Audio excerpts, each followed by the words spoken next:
Prions ensemble.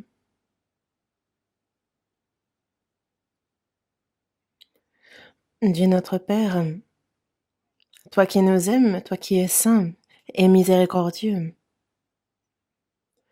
par le sang précieux versé par le Seigneur, tu as éternellement lavé notre âme de ses péchés. Tu nous as sauvés sans aucun mérite de notre part. Tu nous as pris et as fait de nous tes enfants. Tu nous as donné cette espérance glorieuse de pouvoir rentrer dans ton royaume éternel. Merci pour toutes ces grâces. Désormais, le temps qu'il nous reste à vivre dans la chair, ce peu de temps sur cette terre qu'il nous reste à vivre, que nous puissions le vivre seulement en te servant, Seigneur, en prêchant ton évangile, en servant dans ton église, en étant obéissant. Et nous te remercions de toujours nous guider, nous aider. Seigneur, merci pour cette grâce. Nous sommes réunis et tu nous as guidés afin que l'on apprenne aujourd'hui encore ta parole. Merci pour cette grâce. Avec la pandémie de coronavirus, nous pouvons nous réunir, apprendre ta parole ensemble, communier ensemble, mais tu unis nos cœurs, tu es avec nous partout où nous sommes. Et Seigneur, c'est par ta parole, par le Saint-Esprit et par ton amour que tu nous soutiens et que tu nous guides. Merci pour cette grâce. Que parmi nous, aucun ne s'égare, qu'aucun ne chancelle, quelles que soient les difficultés, les épreuves que l'on rencontre, guide-nous par ta parole. Que ta parole, Seigneur, qu'on l'écoute, qu'on l'apprenne, et que cette parole que tu nous adresses, qu'elle ne soit pas vaine, que nous puissions la pratiquer, l'observer dans notre vie. Accorde-nous la sagesse pour discerner ta parole. Accorde-nous du courage, de la force, toujours plus, pour qu'en cette fin des temps, nous puissions vivre comme il se doit en tant que tes enfants. Enseigne-nous aussi comment il nous convient de vivre. Rétablis promptement ceux qui souffrent de maladies, ceux qui sont faibles dans leur cœur, ou ceux qui sont tombés dans la tentation. Seigneur, accorde-leur la grâce adéquate. Par ta main miséricordieuse, guide-les. Qu'en tant que tes enfants, ils puissent vivre comme il se doit. Garde-les, préserve-les, Seigneur.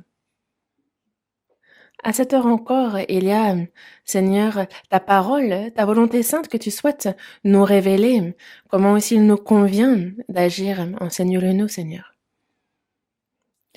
Il y a loin, à l'étranger, dans divers lieux, des frères et sœurs qui gardent leur foi, qui prêchent ton évangile dans des conditions difficiles. Seigneur, aie tes regards sur eux en tout instant. Accorde-leur la grâce dont ils ont besoin. Nous avons prié au nom du Seigneur Jésus. Amen. Merci. Ouvrons la Bible. Épître aux Romains, chapitre 8. Épître aux Romains, chapitre 8, du verset 12 au verset 14.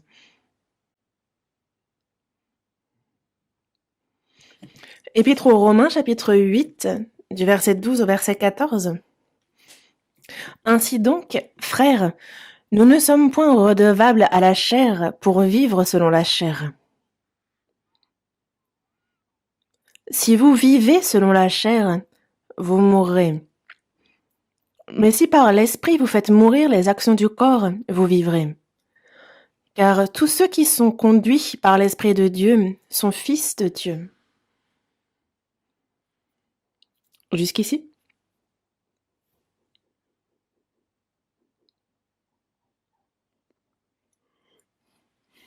Cette pandémie de coronavirus ne sait pas s'arrêter et a l'air plutôt de s'acharner. Évidemment que c'est le plan de Dieu et nous croyons à ce qu'il nous accorde une dernière chance en cette fin des temps. Et nous attendons que Dieu nous accorde ce moment.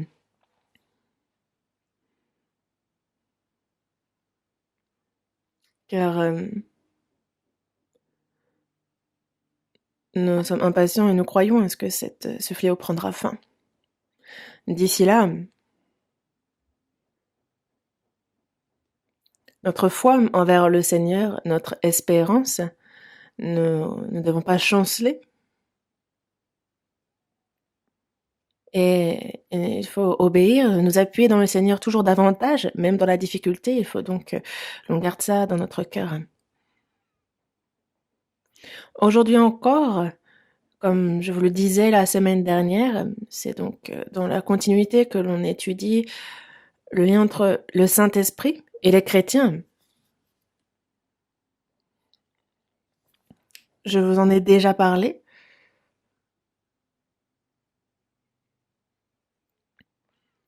Le Saint-Esprit est celui qui nous aide à comprendre Dieu comme il se doit. C'est lui aussi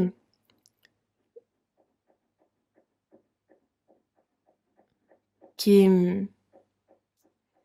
manifeste tout ce que Dieu a accompli, son amour pour nous, et qui nous a de comprendre et de sauver notre âme. Après notre salut, jusqu'à ce que nous entrions dans le royaume éternel, il nous guide et il nous garde. C'est aussi l'œuvre du Saint-Esprit. Le Saint-Esprit n'est pas loin, il est dans notre cœur comme il nous l'a dit. Le Seigneur l'a dit, et voici, je suis avec vous tous les jours jusqu'à la fin du monde. Il est mort sur la croix, a ressuscité, et le Seigneur qui a été élevé dans les cieux a promis d'être avec nous tous les jours, qu'il enverrait un autre consolateur. Il est donc avec chacun d'entre nous jusqu'à ce que nous mourons, et il nous garde comme il nous l'a promis.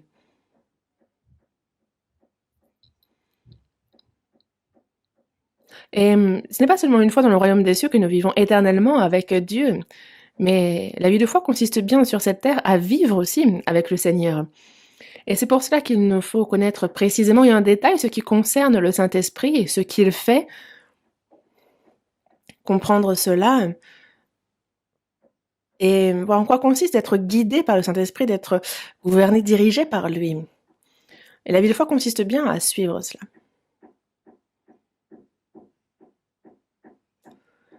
Concernant ce que fait le Saint-Esprit, j'ai abordé déjà plusieurs points la dernière fois, mais aujourd'hui, à travers les versets que nous avons lus, nous allons voir que le Saint-Esprit guide le chrétien dans sa vie. C'est ce dont j'aimerais vous parler aujourd'hui.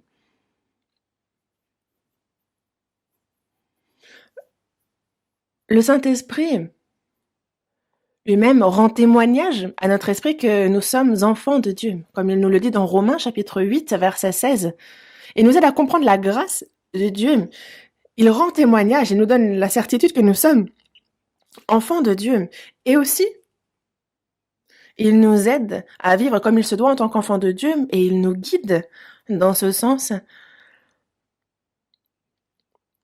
Et pour cela, il est aussi celui qui nous donne la puissance afin que l'on puisse le faire.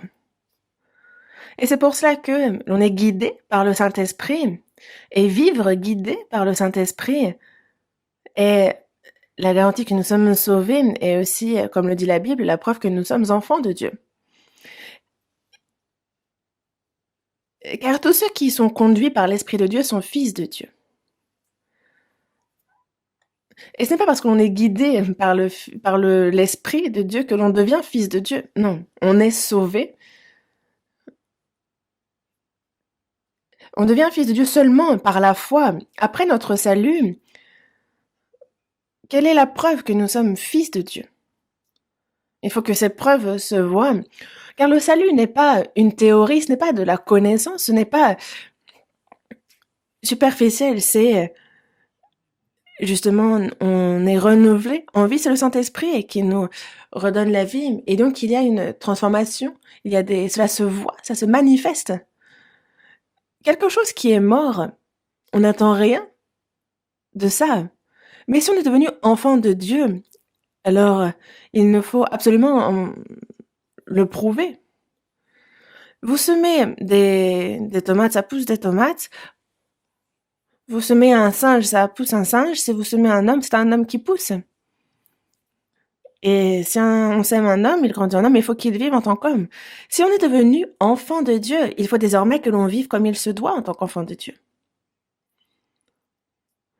Le Saint-Esprit est celui qui nous a fait comprendre la grâce de Dieu, et celui qui nous permet de vivre comme il se doit en tant qu'enfant de Dieu, celui qui nous garde et qui nous aide dans ce sens, c'est aussi le Saint-Esprit. Et c'est pour cela que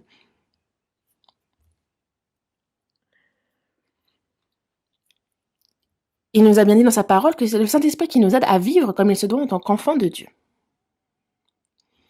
L'apôtre Paul dit bien ainsi, donc frères, et s'adresse ici donc à ceux qui sont sauvés, aux enfants de Dieu. Frères, nous ne sommes pas redevables à la chair pour vivre selon la chair. Être redevable, quelqu'un qui a une dette, quelqu'un qui est redevable, ne pense qu'à ça. Il a ce sens de responsabilité vis-à-vis de la dette qu'il a. L'apôtre Paul a dit « Je me dois à tous ». Et cette dette, c'est parce que cette grâce que nous avons reçue de Dieu est si grande et il faut que l'on prêche cet évangile à tous. Nous nous devons aux autres. En fait, il pensait justement pour cette grâce qu'il a reçue, comment la rendre à Dieu en prêchant cet évangile aux autres. Dans notre cœur,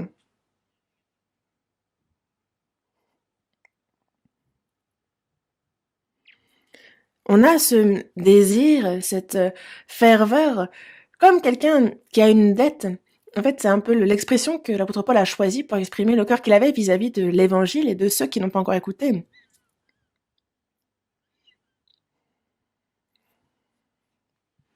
Et justement, en fait, les gens cherchent ce qui est charnel, ce qui est visible. Ils cherchent et demandent, comme notre chair, des choses toujours plus de divertissement, plus de goût. Et c'est sans fin. Mais il est bien dit qu'ils veulent plus bien manger, plus de confort, plus de divertissement. Et dans le proverbe, il est bien dit justement que la sangsue a 2 filles. Donne, donne. Et donc elle n'est pas satisfaite. Elle demande toujours plus. Et donc notre chair et les désirs de notre chair, donc la convoitise des yeux, la convoitise du monde, justement, l'orgueil de la vie, tout cela, justement, c'est ce que notre chair désire, mais ce n'est pas cela qu'il nous faut poursuivre. Car la chair a des désirs contraires à ceux de l'esprit, et l'esprit en a des contraires à ceux de la chair. Et donc, ils sont opposés entre eux. On nous le dit dans Galates, chapitre 5, verset 17.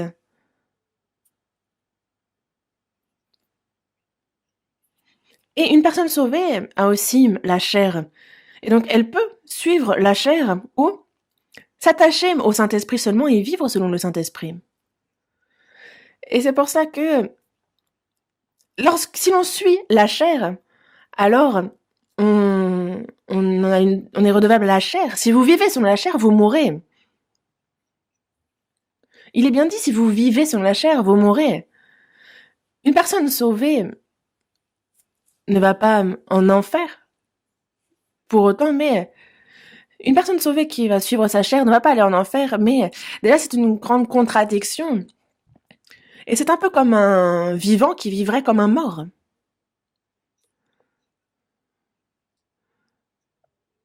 Et si vraiment la personne ne vit pas comme il se doit, se peut qu'au départ, elle n'ait pas reçu la vie.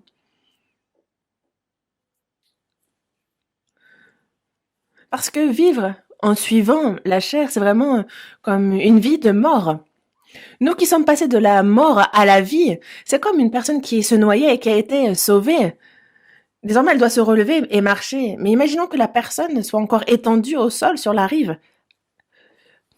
Soit elle est morte si elle ne bouge plus. Le vivant, désormais, reprend son souffle,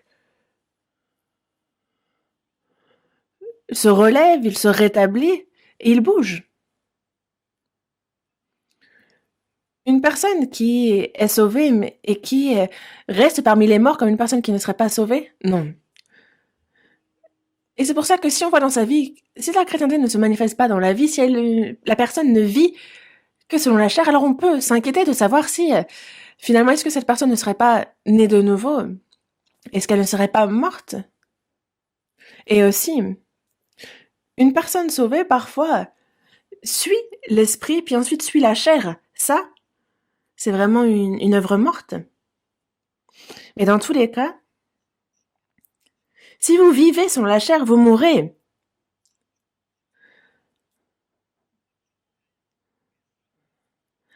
Parce que comme le corps sans âme est mort, de même, la foi sans les œuvres est morte. Et donc, nous ne sommes pas redevables à la chair pour vivre selon la chair. Parce que si vous vivez selon la chair, vous mourrez, mais si par l'esprit vous faites mourir les actions du corps, vous vivrez.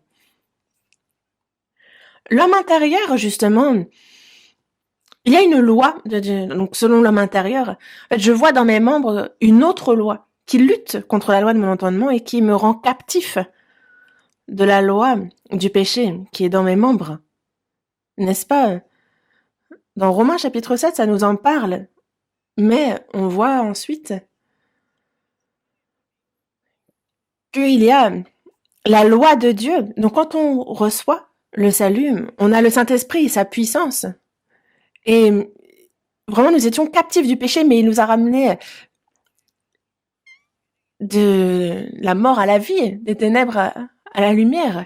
Et donc nous avons été libérés, nous sommes désormais... Nous ne sommes plus captifs. Et la parole nous dit bien justement qu'il faut faire mourir par l'esprit les actions du corps. Et non ne pas vivre selon la chair. Il nous faut faire mourir les actions du corps, il nous faut vaincre la chair. C'est pour ça que la vie du chrétien,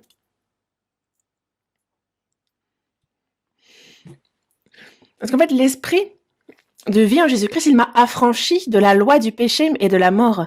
Et donc c'est par cet esprit qu'il nous faut faire mourir les actions du corps. Dans Romains chapitre 8, verset 9, il dit que si quelqu'un n'a pas l'esprit de Christ, il ne lui appartient pas. Chrétiens, ce sont des personnes en qui le Christ vit. Ce n'est plus moi qui vis, c'est Christ qui vit en moi. Chrétiens, ce sont les hommes de Christ, les hommes dans lesquels Christ vit. Et il y a donc l'esprit de Christ dans ces personnes. Alors évidemment qu'il faut que cet esprit de Christ puisse gouverner sur mon cœur et sur ma vie. J'ai été crucifié avec Christ, et si je vis, ce n'est plus moi qui vis, c'est Christ qui vit en moi. J'ai été crucifié avec Christ, je suis mort avec lui. La chair n'est qu'une coquille, et en moi désormais, c'est le Seigneur qui demeure. C'est le Seigneur désormais qui est le maître dans ma vie. Et c'est pour ça que dans la première épître de Pierre, chapitre 3, verset 15, il est dit de sanctifier dans nos cœurs Christ le Seigneur.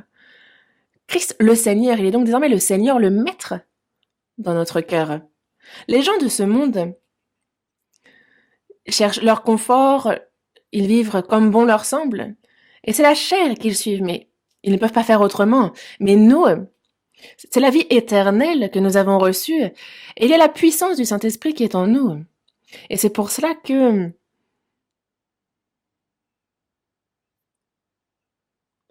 il nous faut marcher selon l'Esprit. Car si nous avons l'Esprit de Christ en nous, il faut désormais que cet Esprit, que l'on vive selon lui, pour qu'il puisse vraiment être maître dans notre cœur, dans notre vie. Une personne qui dit qu'elle a le Christ en elle, mais qui vit selon la chair, alors ne pensez-vous pas qu'il y a un problème?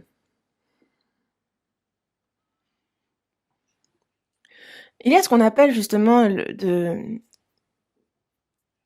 faire ce qu'on dit, faire ce qu'on est.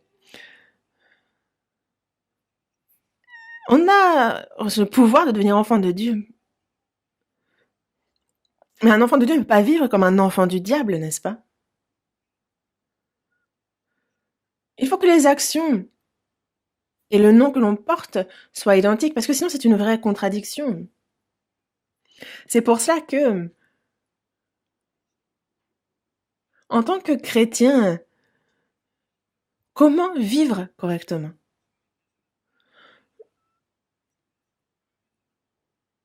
Le Saint-Esprit nous guide afin que nous puissions vivre comme il se doit, que l'on puisse vivre correctement notre vie de foi.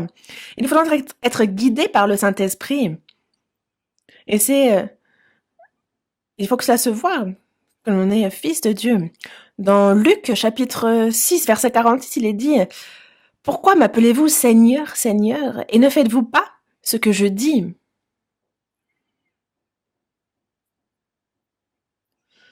Ils disent Seigneur, Seigneur, Seigneur, Seigneur. J'ai vu certaines personnes, par exemple, quand ils ont le feu qui est allumé et qui s'éteint, ils disent Ah, Seigneur, Seigneur. Ou par exemple, quand ils mangent un bout de pomme, ils disent Seigneur. Ils appellent le Seigneur quand ils marchent dans la rue et qu'ils trébuchent ou qu'ils glissent. Ils disent Ah, Seigneur. Vraiment, le mot Seigneur est attaché à leur bouche. On a l'impression qu'ils ont une bonne foi. Ils disent par leur bouche Seigneur, Seigneur. Mais leurs actions, s'ils n'obéissent pas, s'ils ne se soumettent pas à la parole du Seigneur, alors c'est mensonge. Pourquoi appelez-vous Seigneur, Seigneur, et ne faites-vous pas ce que je dis? C'est une contradiction.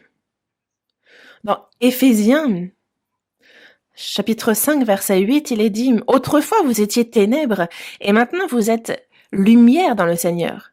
Marchez comme des enfants de lumière. » Autrefois, avant de recevoir le salut, vous étiez ténèbres.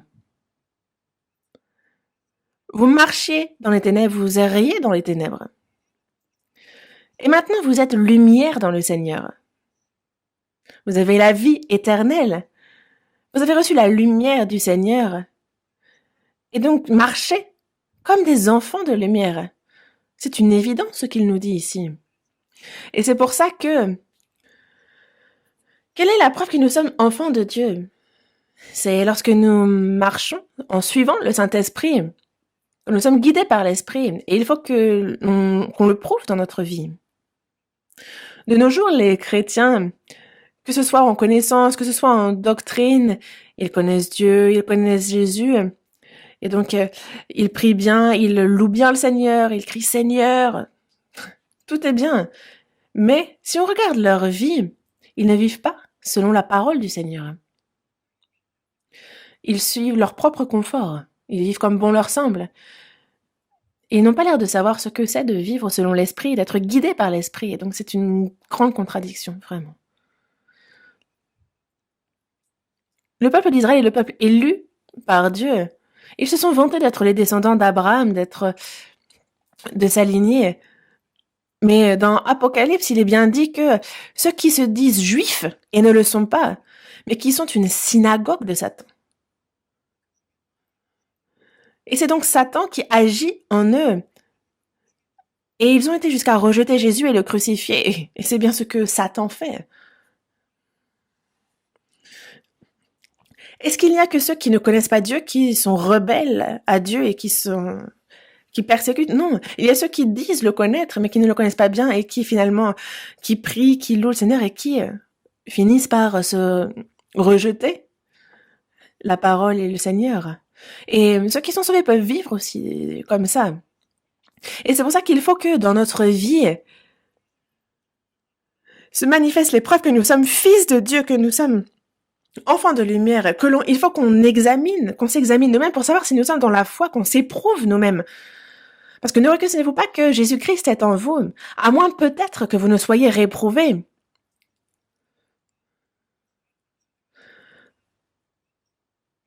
Parce que le Seigneur peut être en eux. Et est-ce que ce ne serait pas un mensonge aussi que, certes, de l'avoir en nous, mais de ne pas vivre selon le Seigneur? Il faut que l'on soit froid, que l'on soit certain. Il faut que l'on soit résolu vis-à-vis de ça. Jusqu'à quand est-ce que nous allons continuer à être hypocrites en vivant une soi-disant vie religieuse? Non, ce n'est pas bon, même dans l'Église.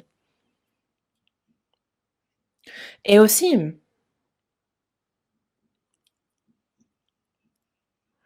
lorsque l'on marche selon l'Esprit, alors les chrétiens vraiment peuvent vivre une vie de foi sanctifiée. En tant qu'enfants de Dieu, lorsqu'ils sont guidés par l'Esprit de Dieu, au final, quel résultat cela apporte? C'est une vie victorieuse. Mais de quoi triomphe-t-on ainsi? Dans la première épître de Pierre, chapitre 2, verset 11, il est dit de nous abstenir des convoitises charnelles qui font la guerre à l'âme. Quel est le premier ennemi que nous avons? Il est en nous déjà. Les convoitises charnelles.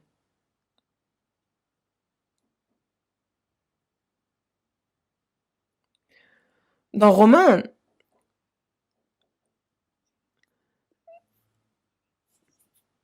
il nous est bien dit que, justement, la chair lutte contre l'esprit. Elle ne peut pas se soumettre à Dieu. Elle ne le peut pas. Elle est contre l'esprit. Et c'est donc la chair qu'il faut commencer à surmonter. Et c'est pour ça que dans Galates chapitre 5, il nous dit bien de marcher selon l'esprit, ainsi on n'accomplira pas les désirs de la chair. Lorsque l'on vit selon l'esprit, alors on n'accomplit pas les convoitises de notre chair. On ne vit pas selon notre chair. Il y a, lorsqu'il nous dit justement que nous avons été affranchis par la grâce, c'est que nous ne suivons plus la loi du péché, mais la loi de l'homme intérieur, de Dieu. Tout ce que nous voyons dans ce monde, il nous est bien dit de ne pas aimer le monde, ni les choses qui sont dans le monde. Parce que la convoitise des yeux, la convoitise de la chair, l'orgueil de la vie sont des choses passagères. Ce n'est pas tout. Et ce sont les gens du monde qui suivent et qui veulent ces choses-là. Le diable, lorsqu'il a fait tomber Ève, à quoi s'en est-il pris? Il dit, goûte le fruit de l'arbre de la connaissance du bien et du mal. Tu ne mourras pas, tu deviendras comme Dieu. Elle a entendu ça, elle a regardé, mais il était agréable à la vue, il avait l'air bon, il avait l'air de donner l'intelligence. Et en fait, c'est la ruse qu'il a utilisée. Les arnaqueurs, quelle méthode utilisent-ils?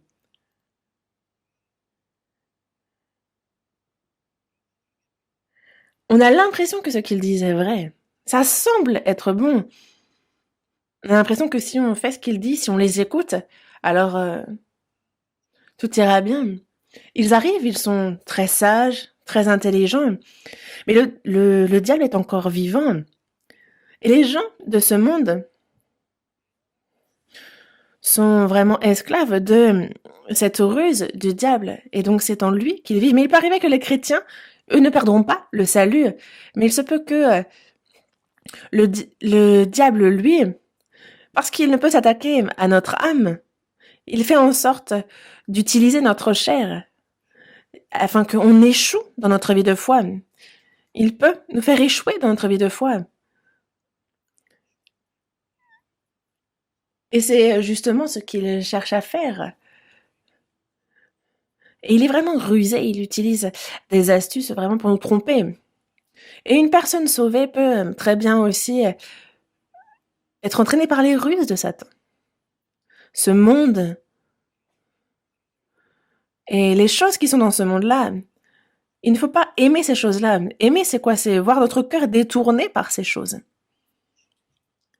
La convoitise de la chair, ce qui est agréable à la vue, la convoitise des yeux, ce qui est bon, l'orgueil de la vie, ce qui rend intelligent.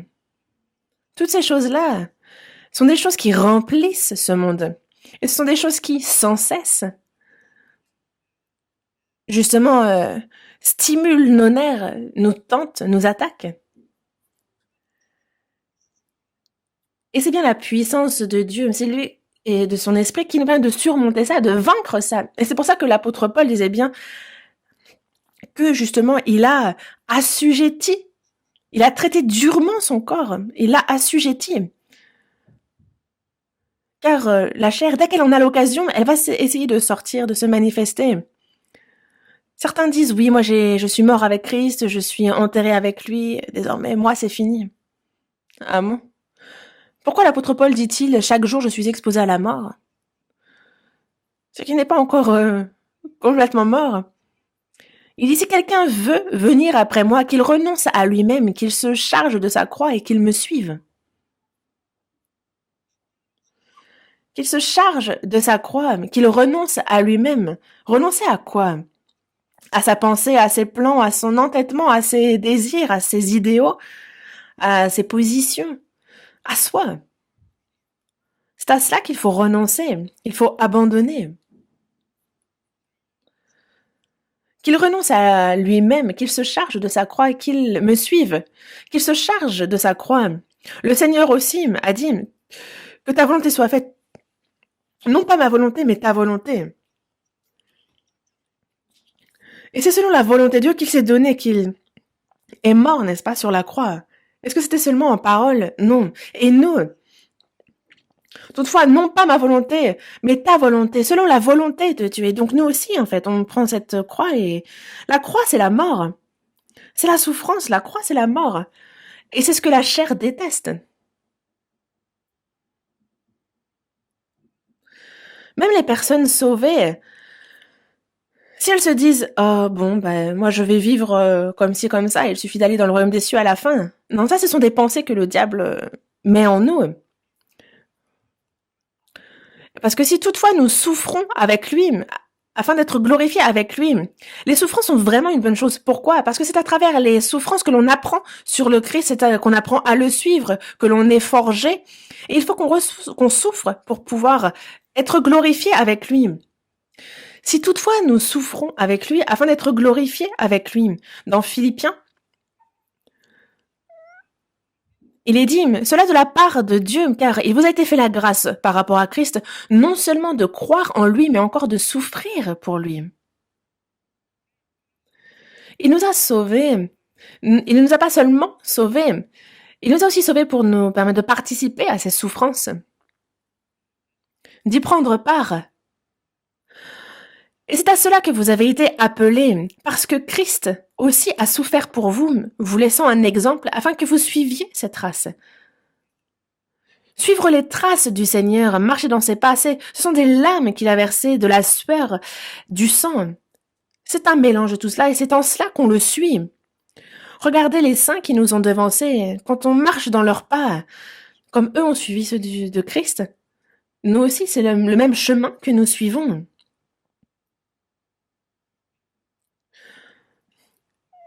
Ne même pas connaître ce qu'est la souffrance, vivre dans le confort et toujours chercher à vouloir vivre dans un plus grand confort. Est-ce que ça semble être une voie qui suit celle du Seigneur, ça? Réfléchissez-y sérieusement. C'est grave. Il y a la parole et il y a moi. La parole est la parole et moi je vis comme je veux. Non, c'est en quoi est-ce que ça peut bien suivre le Seigneur, ça?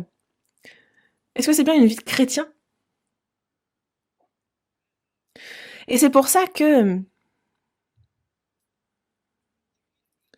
il faut déjà renoncer à soi-même, triompher de soi-même.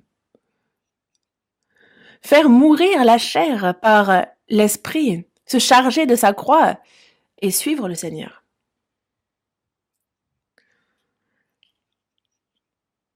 Il faut renoncer à soi, se charger de la croix et ensuite on peut suivre le Seigneur. Sans cela, on ne peut pas le suivre.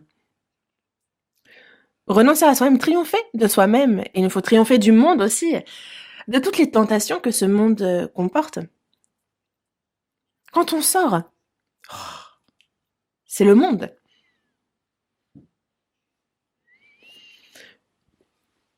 Ce monde est rempli de choses qui nous tentent. Le diable utilise tout cela comme appât pour nous attirer. Et lui, il n'a de cesse de nous tenter, il ne se repose pas. Et si on n'est pas guidé par le Saint-Esprit, nous ne savons pas même où est-ce que nous serons attirés, vers quoi nous serons tirés. Et c'est pour ça qu'il nous faut triompher de nous-mêmes, du monde. Et tout ce qui est né de Dieu triomphe du monde. Et la victoire qui triomphe du monde, c'est notre foi. C'est par la foi que nous avons été sauvés. C'est par la foi aussi que nous triomphons de nous-mêmes, que nous triomphons du monde.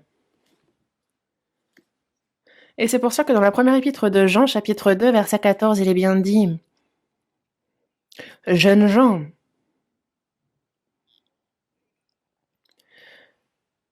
parce que vous êtes forts et que la parole de Dieu demeure en vous et que vous avez vaincu le malin. » Spirituellement, Les femmes aussi doivent être des hommes, fortes comme des hommes. Les personnes âgées aussi doivent spirituellement, dans la foi, être des jeunes gens, forts, courageux, demeurer dans la parole de Dieu, et nous devons vaincre le malin. Certains disent les femmes sont faibles, mais les mères sont fortes. Pas faux. L'homme est faible, mais les chrétiens sont forts. À quel point? Au point de vaincre le malin. Il nous faut vaincre. Parce que nous sommes esclaves de ce qui triomphe de nous. Si nous péchons, nous sommes esclaves du péché. Si le malin a le dessus sur nous, s'il triomphe sur nous, nous sommes ses esclaves. Mais ce n'est pas c'est comme ça que ça doit en être pour le chrétien. Nous étions captifs des péchés, nous étions captifs du malin, mais désormais,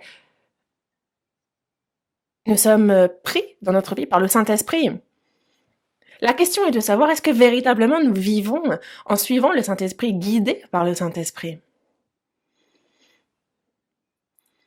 Le Saint-Esprit triomphe. Il triomphe de nous, du diable, du malin, de ce monde. Il nous aide dans ce sens, car avec notre force, c'est impossible.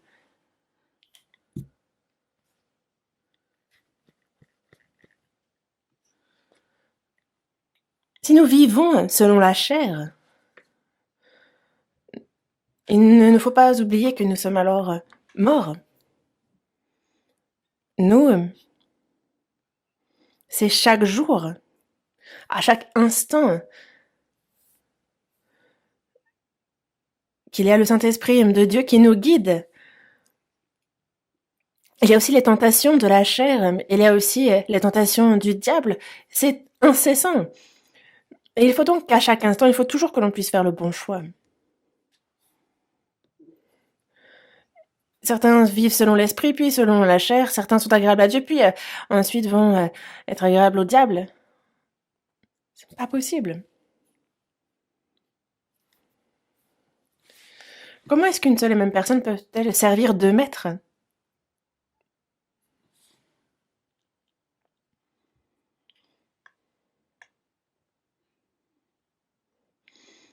Comme l'a dit l'apôtre Paul, il a dit justement traiter durement son corps, il a dit justement mourir, être proche de la mort chaque jour. Et c'est donc cette chair qui ne veut pas souffrir qu'il nous faut soumettre, qu'il nous faut traiter durement. Il a bien dit être exposé à la mort chaque jour, et c'est vraiment chaque jour.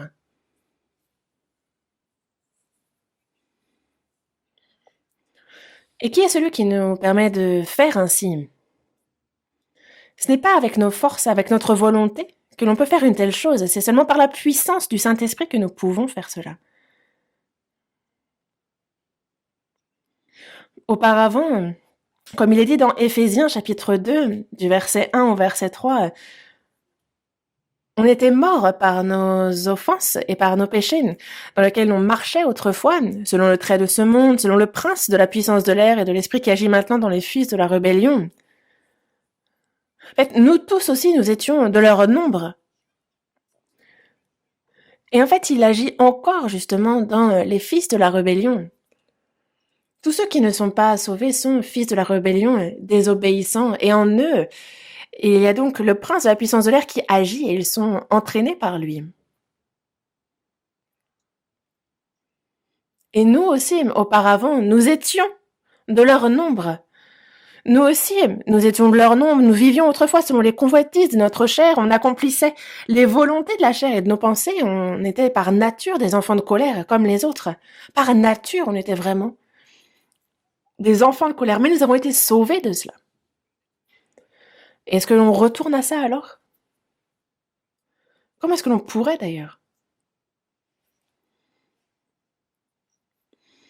Est-ce que l'on pourrait retourner et suivre le diable? Est-ce qu'il faut que l'on retourne, que l'on soit de nouveau des enfants de colère, des fils de la rébellion au sein desquels agit le diable? Et il faut que l'on considère cette question comme une question à laquelle il faut réfléchir, c'est une question grave.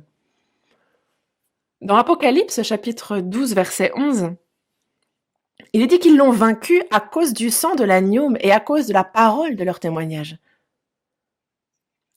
Et ils n'ont pas aimé leur vie jusqu'à craindre la mort. Si on veut se battre avec le diable, il faut être résolu et à aller jusqu'à mourir. Les lâches ne peuvent triompher du diable. Sur un champ de bataille, en pleine guerre fervente, si on a peur de mourir, est-ce que vous pensez que ce camp pourra gagner? Non, ils vont être trop occupés à vouloir fuir. Nous, nous ne sommes pas là pour reculer. Le Seigneur est avec nous. Martin Luther, justement, était contre cette grande autorité, cet immense pouvoir qu'étaient les catholiques, au point que le pape avait plus d'autorité que le roi. Et il pouvait, par une seule parole, tuer n'importe qui. Mais après que Luther ait reçu le salut, il s'est confié seulement dans la puissance de Dieu. Et il se battait contre l'autorité du diable, contre ces démons, ce monde qui était rempli du diable et qui cherchait à dévorer le monde entier. Mais il y a un commandant qui, à ma place, prend les devants et se bat. Qui est ce commandant? C'est Jésus-Christ. Donc il disait forcément que la victoire est pour moi. Et en fait, il chantait les paroles de ce cantique et il se battait en chantant ce cantique. Et le combat continue. Est-ce que ce combat est terminé? Non, pas encore.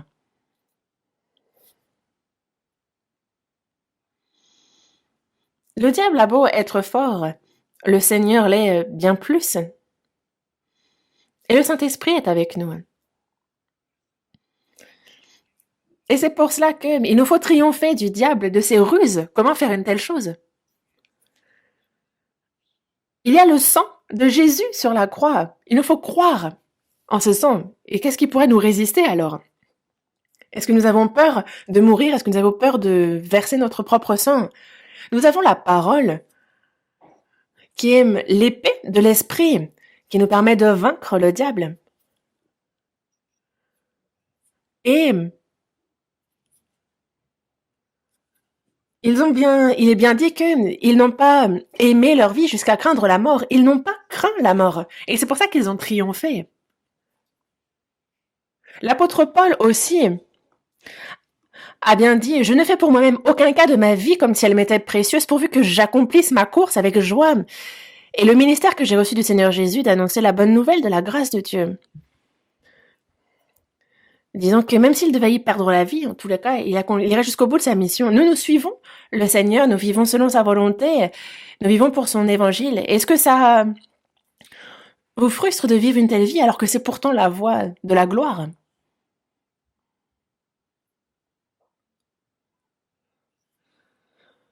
Pourquoi Dieu nous donne-t-il les souffrances, les épreuves? C'est afin de nous donner davantage de choses spirituelles, de choses glorieuses. Nous avons reçu le salut, certes, mais nous ne méritons pas encore d'entrer dans la gloire de Dieu. Car dans notre vie, en réalité, il faut que nous puissions être dignes d'entrer dans sa gloire. Par exemple, regardez les athlètes olympiques. Est-ce qu'ils vivent comme bon leur semble et ensuite vont sur les cours et ils vont gagner? Non. Ils se battent contre eux-mêmes, ils s'entraînent à fond. Et c'est seulement à travers cela qu'ils peuvent ensuite espérer gagner. Ça ne se fait pas tout seul. Et il en va de même pour la gloire. Elle ne tombe pas comme ça. Et afin de nous donner une plus grande gloire, Dieu nous accorde ces épreuves, ces souffrances. Les prophètes, les disciples, Jésus lui-même, c'est après avoir souffert qu'ils sont entrés dans la gloire. Et c'est quelque chose qui s'applique encore maintenant, cela n'a pas changé. Mais il y a cette gloire devant nous parce qu'elle est floue.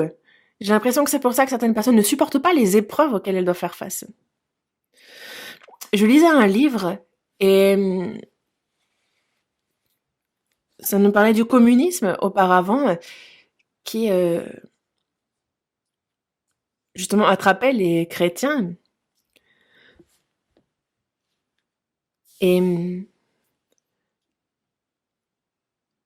des fois, par exemple, ça se passait sur la plage, leur disant: «Si seulement vous reniez le Seigneur, si vous dites ne pas croire, alors, on vous rhabille, on vous renvoie chez vous et vous pourrez continuer votre petite vie. Si seulement vous dites ne pas croire, ne pas connaître Jésus». Il souffre réellement à ce moment-là, et il suffirait d'un mot pour faire cesser ses souffrances, pour pouvoir manger un plat chaud, rentrer à la maison tranquillement. Est-ce qu'il ne suffirait pas justement de continuer à vivre tranquillement et de croire de nouveau après? Il peut y avoir ce conflit dans le cœur, mais justement, il y a le Seigneur qui les attend avec la couronne de gloire. Et ils disent: attends, oh Seigneur, Seigneur, attends, je vais te suivre. Et j'ai donc lu que beaucoup ont été faits martyrs ainsi. Le Seigneur nous attend la couronne de gloire à la main pour les donner à ceux qui ont traversé les épreuves, à ceux qui ont été fidèles jusqu'à la mort. La fidélité en sinogramme, en fait, on a le milieu et le cœur. Donc on nous parle vraiment de notre cœur, de l'intérieur de notre cœur, de ce qui est en nous au plus profond. Et le second caractère, c'est la parole et l'accomplissement. C'est donc l'accomplissement de la parole, la pratique, l'observation de cette parole. Jésus aussi lui-même a observé cette parole jusqu'à mourir. La parole ne s'accomplit pas comme ça. Il a été vraiment de tout son cœur obéissant à cette parole. Et il ne faut pas que nous mentions. Non pas seulement en parole, mais il arrive que par nos actions, notre foi soit trouvée menteuse. Certains disent croire en Jésus, ils disent même bien croire, mais ils mentent. Quand on regarde leurs actions, elles ne sont pas droites. Alors les personnes qui voient une telle personne se disent: oh, bah oui, si toi tu crois c'est bien, mais garde ça pour toi. Et donc la foi de cette personne n'est pas reconnue comme telle, ni par nous, ni par les gens du monde. Les gens du monde aussi discernent jusqu'à ce niveau-là. Et nous, chrétiens, il ne faut pas que nous soyons des chrétiens menteurs, il ne faut pas que l'on soit de faux chrétiens, que l'on soit des mensonges. Il faut que l'on soit de vrais chrétiens guidés par le Saint-Esprit. Parce que ceux qui sont guidés par le Saint-Esprit sont vraiment fils de Dieu. On ne peut pas utiliser ces termes à la base, à la légère, disant: ah oui, j'ai un ami un tel, il est chrétien, un vrai chrétien. Mais sur quoi vous vous appuyez pour dire une telle chose? On ne peut pas dire à la légère de quelqu'un qu'il est chrétien. Moi, je suis un vrai chrétien. Est-ce que ça, on peut le dire?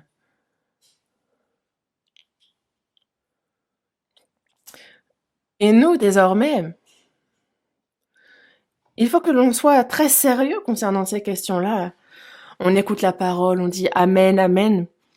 Et après, dans notre vie, c'est différent.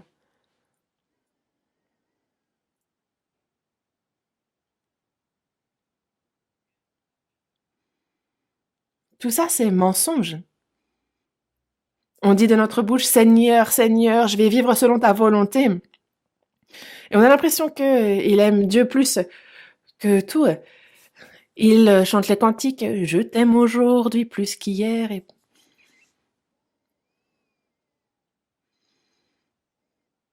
il nous faut aimer Dieu bien plus que toutes les choses de ce monde. Il y a quelques jours, je regardais un programme chrétien et Il y avait un pasteur qui discutait avec ses fidèles et il posait la question à quelqu'un. Abraham a sacrifié Isaac, son fils unique. Est-ce que vous pourriez faire de même? Ah non, pas moi, non, non, non, je peux pas. Il a répondu assez très simplement. Il disait, ah bon, mais pourquoi ne peux-tu pas? Il n'a pas connu le Seigneur, il n'a pas connu l'amour du Seigneur. Ce n'est pas en lui. Parce que lui, que vous aimez sans l'avoir vu, le Seigneur, on l'aime sans l'avoir vu, mais à quel point? On l'aime plus que notre père, notre mère, que nos fils, même que notre propre vie. Alors pourquoi est-ce que l'on ne pourrait pas? Lorsque Dieu demanda à Abraham de sacrifier Isaac, son fils, est-ce que Abraham a dit, oh, un instant, je vais prendre le temps d'y réfléchir. Est-ce qu'il a dit, oh, ça, non, tout ce que tu veux, mais pas ça. Est-ce que c'est ce qu'il a répondu? Il n'a rien répondu, il a juste dit, yes. Dans le Seigneur, il n'y a que oui qui fonctionne. Qu'il vive, qu'il meure, qu'il soit fait selon votre volonté.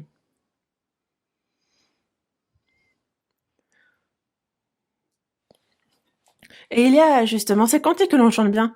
Que je vive, que je meure, qu'il soit fait selon ta volonté. On chante bien, mais est-ce que l'on vit selon ce qu'on chante? Certains sont vraiment de bons menteurs. Nous, il faut que l'on soit froid vis-à-vis de ces questions-là, vis-à-vis des pensées de notre chair, que l'on ne se cherche pas d'excuses, que l'on ne cherche pas à rationaliser la chose, non. Vous marchiez autrefois selon le train de ce monde, selon le prince de la puissance de l'air, de l'esprit qui agit maintenant dans les fils de rébellion. Mais ce n'est plus le cas désormais. Nous vivons guidés par le Saint-Esprit de Dieu. Il faut que l'on puisse rendre ce témoignage certain.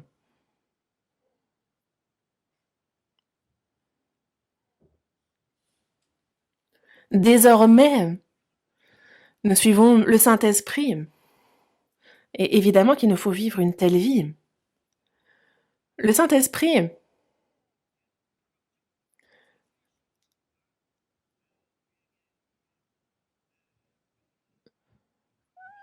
ne nous force pas, il ne nous ordonne pas, il ne nous impose pas. Il réveille en nous un cœur volontaire, un cœur qui se réjouit. Il nous aide à vivre une vie sainte avec un tel cœur. Est-ce que, j'ai pas envie de le faire, mais je le fais malgré moi? Est-ce que c'est ça? Non.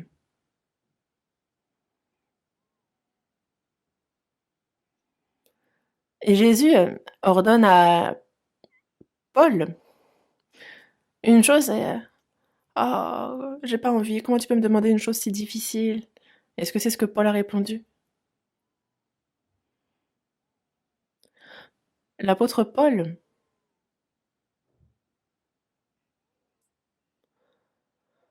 a dit, selon ma ferme attente et mon espérance, que je n'aurai honte de rien, mais que maintenant, comme toujours, Christ sera glorifié dans mon corps avec une pleine assurance, soit par ma vie, soit par ma mort. Il avait une ferme attente, une espérance. Il voulait que, dans tous les cas, il n'ait honte de rien, mais que Christ soit glorifié dans son corps, soit par sa vie, soit par sa mort. Donc, la mort même lui était un gain. C'est beau, ce témoignage.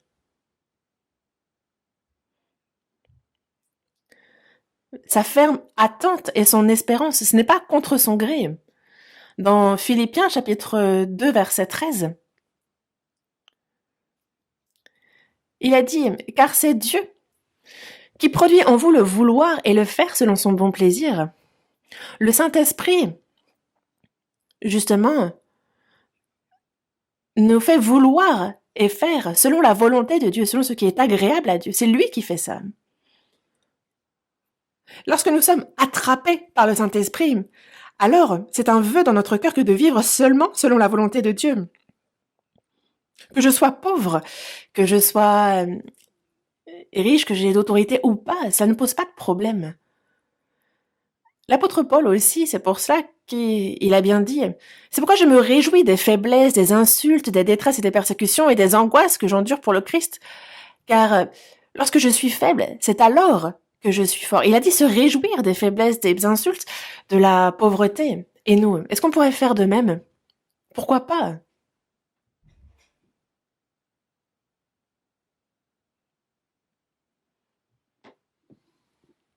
Le Saint-Esprit nous fait obéir avec un cœur qui se réjouit.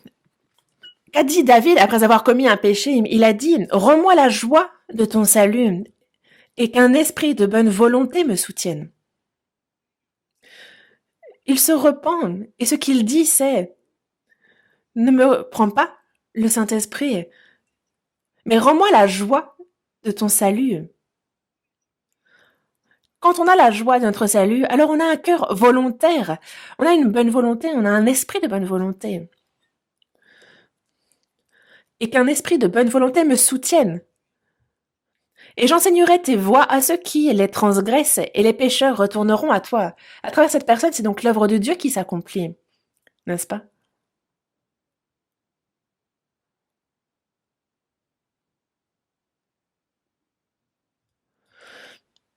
Le Saint-Esprit ne nous trompe pas. Ceux qui ont abandonné leur propre volonté, ceux qui justement ont décidé de vivre et de mourir pour le Seigneur, alors le Saint-Esprit agit en eux. Et ceux qui prêchent la parole aussi, ils enseignent la Bible, font les sermons, prêchent l'Évangile, mais s'ils le font pour leur propre bien, alors le Saint-Esprit ne va pas utiliser une telle personne. Est-ce que vous pensez que l'on puisse tromper le Saint-Esprit, l'utiliser?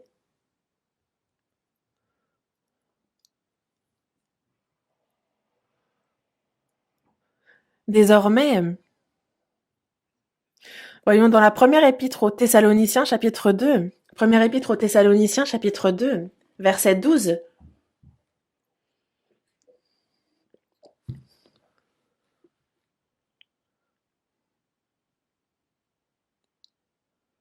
Première épître aux Thessaloniciens, chapitre 2, verset 12.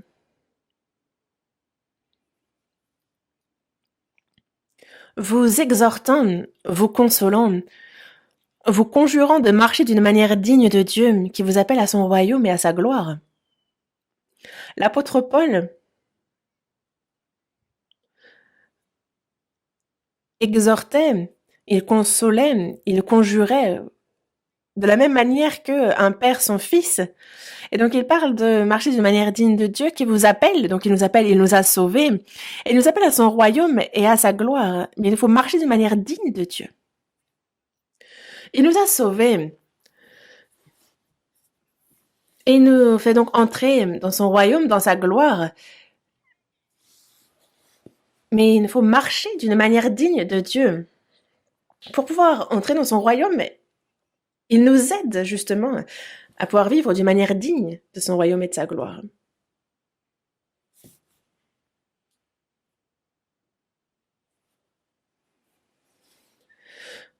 Auparavant, nous avions de l'espérance pour des choses vaines, des choses qui paraissent pour peu de temps et qui disparaissent dans ce monde. Et c'est pour ces choses-là que nous vivions, mais désormais, c'est les yeux tournés vers la gloire éternelle que nous vivons.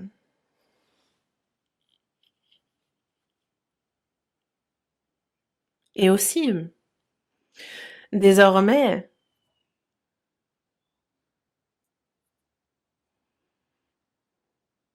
nous sommes guidés par le Saint-Esprit, et c'est le Saint-Esprit qui nous entraîne. Et comment faire pour vivre une vie guidée et entraînée par le Saint-Esprit? Il nous faut demeurer dans l'Église où justement le Saint-Esprit du Seigneur agit. Dans Jean chapitre 15, verset 3, il est dit « Déjà vous êtes purs à cause de la parole que je vous ai annoncée, demeurez en moi et je demeurerai en vous. » Il s'adresse ici à ceux qui ont reçu le salut, ceux qui ont justement été purifiés par la parole qui a été annoncé par l'Évangile. Il dit « Demeurez en moi et je demeurerai en vous ». En quoi consiste de demeurer dans le Seigneur? Si on demeure dans le Seigneur, alors le Seigneur demeure en nous. Il a dit qu'il agirait en nous, qu'il demeurerait. Je suis le cep et vous êtes le sarment. Et comme le sarment ne peut de lui-même porter du fruit s'il ne demeure attaché au cep, ainsi vous ne le pouvez non plus si vous ne demeurez en moi. Et on le répète encore et encore, mais on l'oublie trop souvent. Le Seigneur est le cep et nous sommes les sarments. Le sarment, s'il n'est pas attaché au cep, alors il ne peut pas se nourrir de la sève qui vient des racines et il ne peut pas grandir, il ne peut pas porter de fruits. Mais lorsqu'il est attaché, c'est naturellement que cela se fait. Qu'est-ce qu'être attaché au cep? Parce que sinon, justement, on est retranché et on est brûlé.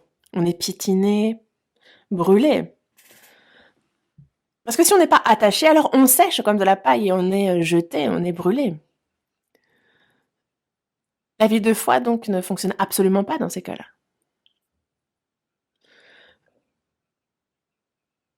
Quand on dit au serment d'être attaché au cep, c'est comme un membre qui va être attaché au corps, c'est la même chose.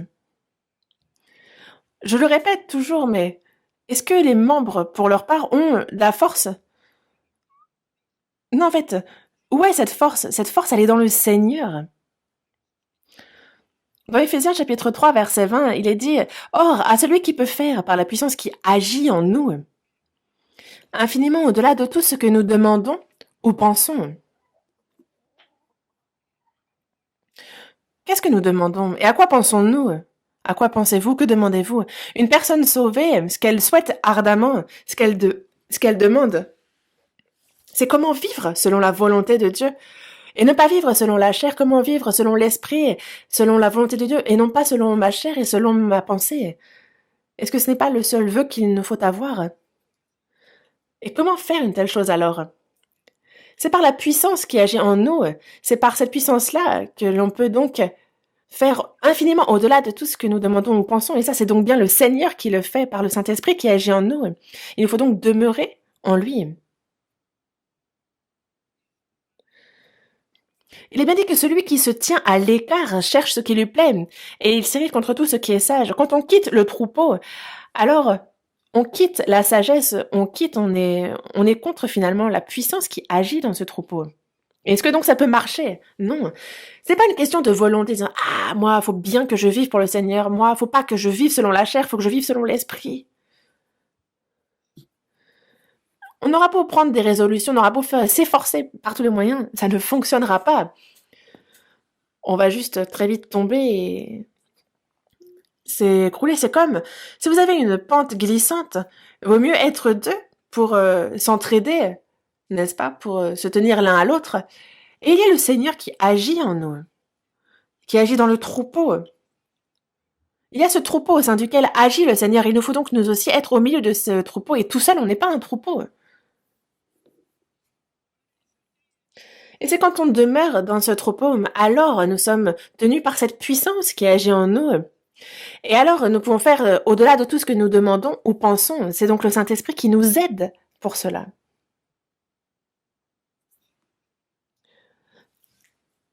Il faut que nous soyons vraiment minutieux dans notre vie de foi.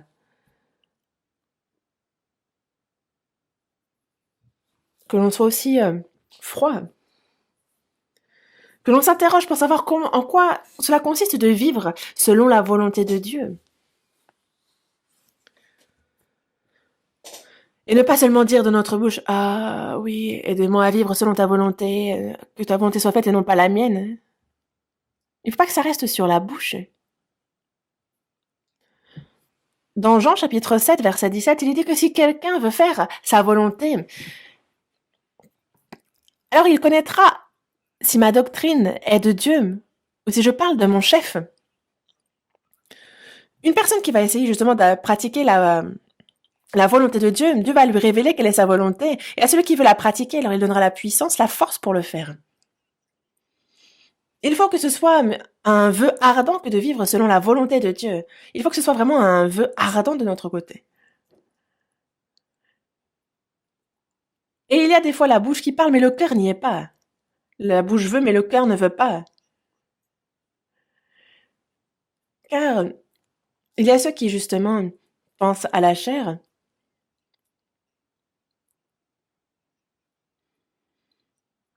Mais il faut que notre cœur et que notre pensée soient vraiment saisis par Dieu. Alors on peut vraiment être guidé par le Saint-Esprit.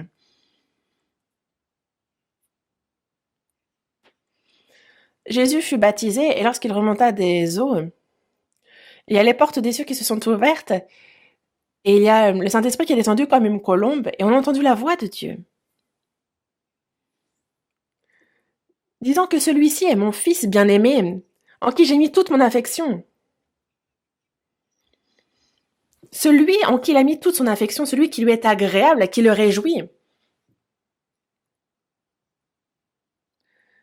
Et je me dis qu'en fait, ce verset n'était pas forcément nécessaire, parce que ce n'est pas...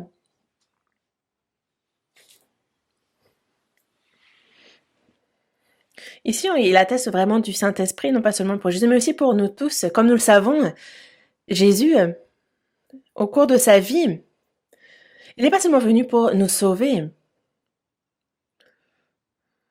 il est aussi devenu un modèle, un exemple pour tous les sauvés.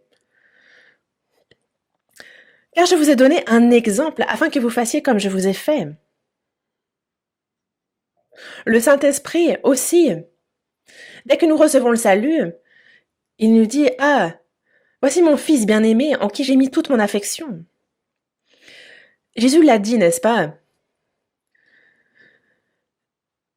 Car il ne m'a pas abandonné car je fais toujours ce qui lui est agréable. Et on voit donc que le Saint-Esprit agit en Jésus afin qu'il puisse toujours être agréable à Dieu, qu'il puisse faire sa volonté. Et ce même Saint-Esprit est en nous. Et il rend le témoignage que nous sommes le Fils bien-aimé en qui Dieu met toute son affection et en même temps, il nous aide aussi afin que notre vie témoigne que nous sommes bien fils de Dieu. Car c'est Dieu qui produit en vous le vouloir et le faire selon son bon plaisir. C'est lui qui produit. Dans Hébreux chapitre 11, on nous parle d'Enoch et avant qu'il soit enlevé, il avait reçu le témoignage qu'il était agréable à Dieu. Si nous sommes devenus les fils de Dieu, qui sont justement tout le sujet de son affection, alors il nous faut vivre en tant que tel. Comment? En étant poussés par la puissance du Saint-Esprit, alors nous pouvons être agréables à Dieu. L'apôtre Paul, dans la seconde épître aux Corinthiens, chapitre 5, verset 9, il dit « C'est pour cela aussi que nous nous efforçons de lui être agréables, soit que nous demeurions dans ce corps, soit que nous le quittions. » Et c'était ça le vœu ardent de l'apôtre Paul. Le Saint-Esprit, justement, nous fait connaître ce qui est agréable à Dieu, quelle est la volonté de Dieu, et il nous aide également à la pratiquer, à pouvoir vivre en lui étant agréable. Et aussi, le Saint-Esprit,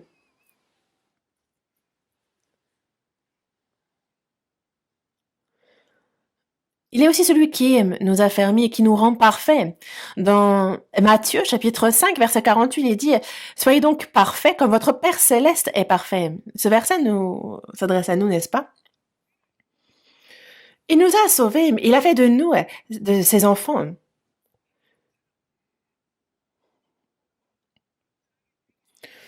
Et car il souhaite que nous soyons parfaits comme lui-même est parfait. Dans Luc chapitre 6, verset 36, il dit « Soyez donc miséricordieux comme votre Père est miséricordieux. »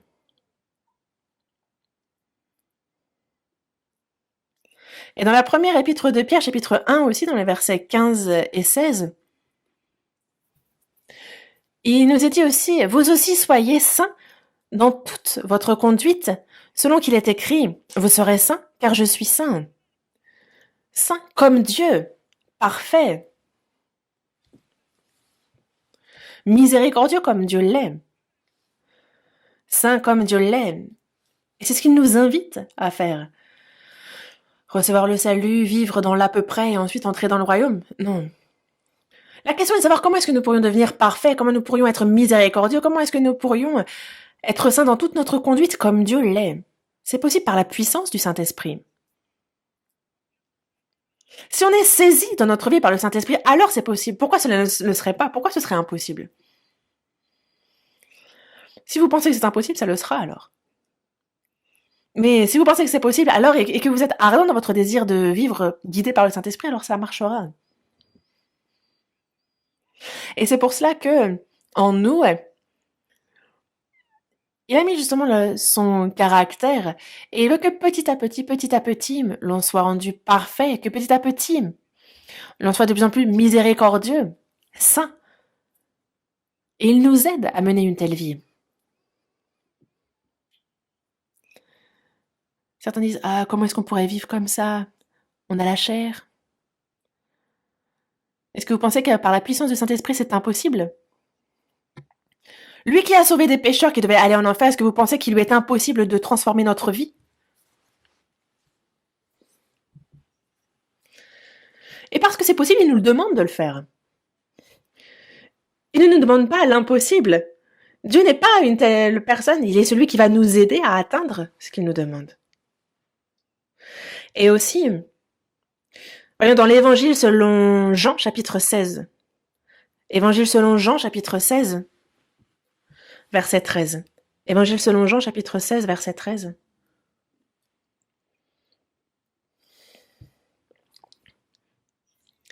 Quand le Consolateur sera venu, l'Esprit de vérité, il vous conduira dans toute la vérité, car il ne parlera pas de lui-même, mais il dira tout ce qu'il aura entendu, et il vous annoncera les choses à venir.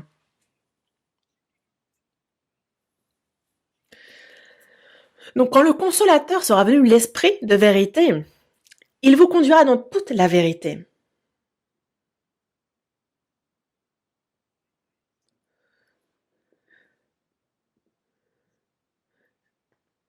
Comme, par exemple, un père va saisir la main de son fils et l'accompagner partout pour qu'il soit en sécurité, même dans les difficultés. Le Saint-Esprit, c'est pareil. Il nous saisit par la main et il nous conduit dans toute la vérité. Il nous guide. Il n'est pas là pour nous dire, bon, ben, tu vas sur la route de la vérité et puis on se retrouve au bout. Dans le psaume 23, verset 3, il est bien dit qu'il restaure mon âme, il me conduit dans les sentiers de la justice à cause de son nom. Il restaure mon âme et en même temps, c'est pour son nom qu'il me conduit dans les sentiers de la justice. C'est pour son nom qu'il nous a sauvés et c'est aussi pour son nom qu'il nous conduit dans les sentiers de la justice. Dans le psaume 73, verset 24, il dit « Tu me conduiras par ton conseil, puis tu me recevras dans ta gloire. » Il nous conduit par son conseil, par sa parole, et il nous recevra dans la gloire.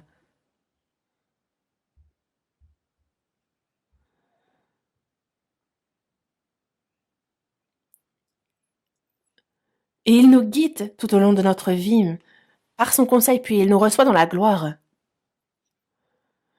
Et il faut que ce soit comme ça d'ailleurs.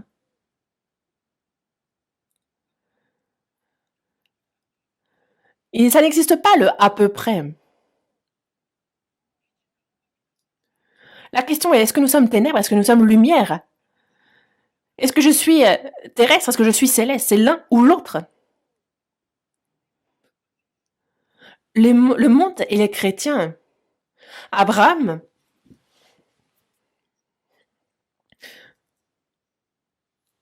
justement, s'adresse aux riches qui étaient en enfer et il a dit, il y a un grand fossé entre toi et nous et tu ne peux pas nous rejoindre. Nous et ce monde, il y a comme un énorme fossé. Ils ne peuvent venir à nous et on ne peut aller à eux. Et on ne peut pas y aller. Il y a une telle différence. Et est-ce qu'on va se mêler à eux? Comment pourrait-on? Comment est-ce que la lumière pourrait être avec l'obscurité?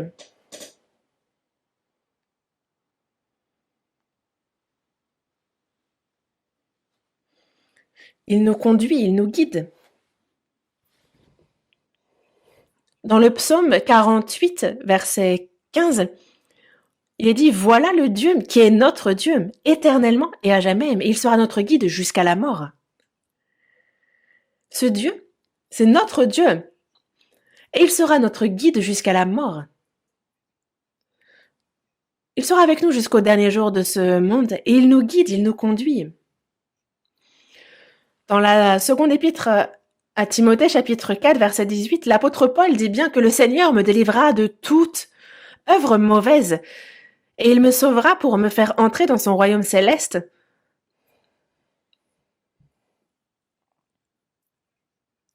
Le Seigneur me délivrera de toute œuvre mauvaise. Il me sauvera pour me faire entrer dans son royaume céleste. Dans la King James Version, en fait, c'est le même sens, mais il est dit qu'il nous sauvera de toute méchanceté. Et il nous garde, il nous préserve pour nous faire entrer dans son royaume céleste. Et aussi,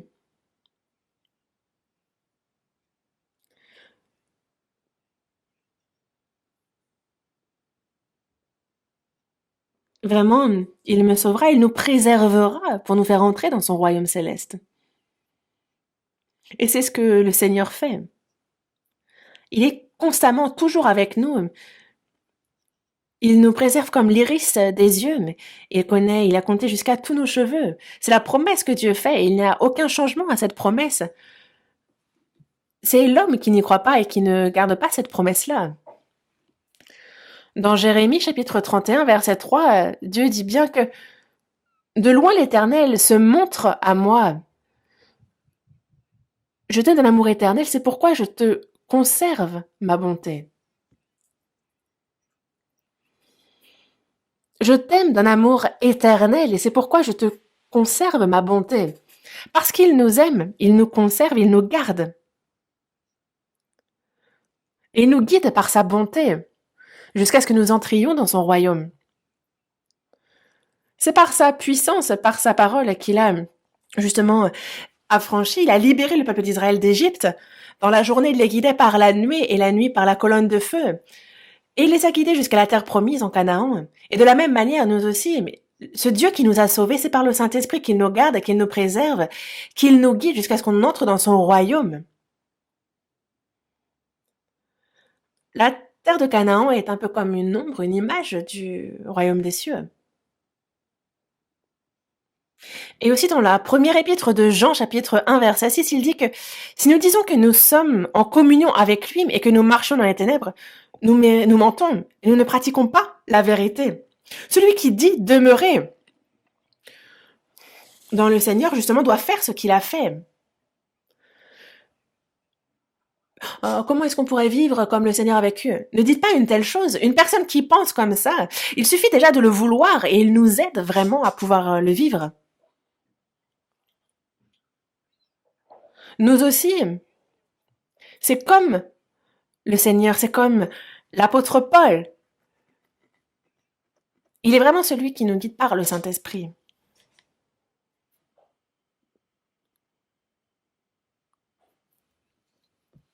Dans la première épître aux Thessaloniciens, dans le chapitre 1, verset 5, il est dit que notre évangile ne vous ayant pas été prêché en parole seulement, mais avec puissance, avec l'Esprit Saint.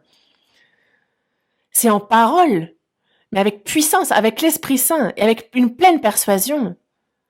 Car vous n'ignorez pas que nous nous sommes montrés ainsi parmi vous, à cause de vous. Et vous-même, vous avez été mes imitateurs. Les saints de Thessalonique qui ont donc été sauvés par la puissance de l'Esprit, par la parole, eux aussi, ils ont imité le Seigneur, ils ont imité l'apôtre Paul, ils ont reçu la parole au milieu de beaucoup de tribulations, mais avec la joie du Saint-Esprit. Et donc, nous aussi, il faut qu'on imite le Christ, il faut qu'on imite l'apôtre Paul, et que comme l'apôtre Paul, petit à petit, on puisse ressembler au Seigneur. Et c'est possible, on peut l'aimer, on peut lui ressembler. Toujours de plus en plus. Et même si on ne peut pas être parfait comme Christ ou comme l'apôtre Paul, il faut que petit à petit, on tende à ça.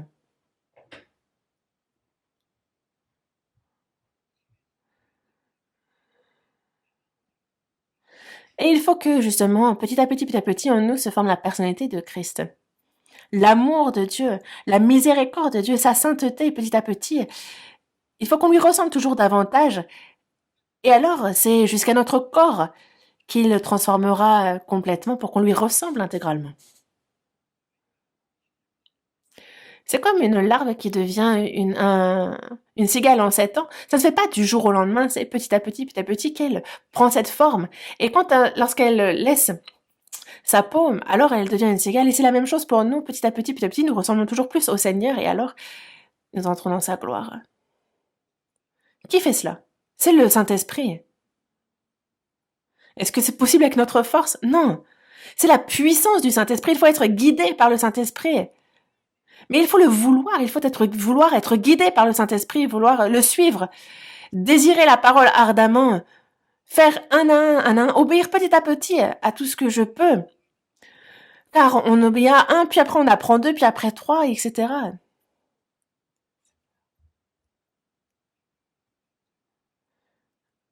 C'est pareil, avant de faire 1000 kilomètres, il faut faire un premier pas, et c'est ça. Comment allez-vous faire? Car si on n'a pas à cœur de faire ça, le Saint-Esprit ne nous aide pas non plus. Bien comme Jésus, bien comme Paul. Est-ce que l'on ne pourrait pas vivre comme eux? C'est possible. Ce n'est pas impossible. Est-ce que vous pensez qu'ils nous demandent l'impossible? Comment est-ce que les saints de Thessalonique, eux, peuvent être devenus des imitateurs de Christ, des imitateurs du Seigneur et de l'apôtre Paul? Le Saint-Esprit est toujours avec nous. Il nous console, il nous enseigne, il nous garde, il nous guide.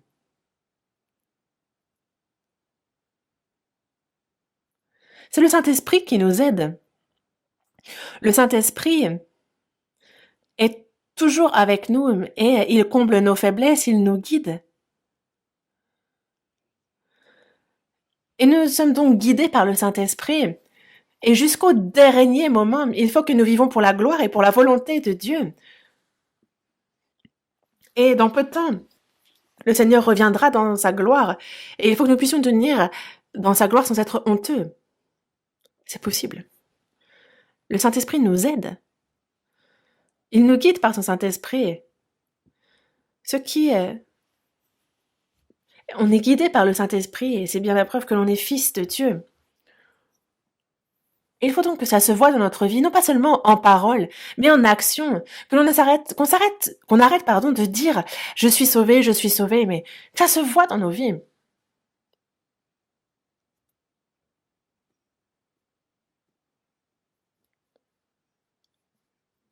On ait un cœur qui ait envie de ça justement, pour que l'on puisse se tenir dans sa gloire sans être honteux.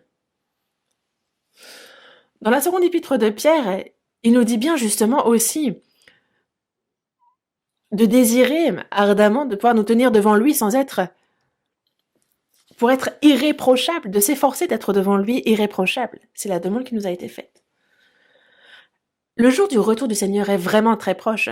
Ne vous imaginez pas qu'il soit loin. C'est une occasion que Dieu nous donne, afin que l'on puisse faire tout ce qu'on n'a pas pu faire, qu'on puisse améliorer ce qu'on a encore amélioré, enfin, c'est afin qu'on puisse être intègre, un homme fait, quand on le rencontre. Et il faut donc que, pour la dernière fois, on y mette tout notre cœur, toute notre force, pour obéir à la parole de Dieu, pour vraiment être guidé par le Saint-Esprit qui nous fortifie, pour qu'on ressemble davantage au Seigneur, à Dieu. Et nous allons prier ensemble.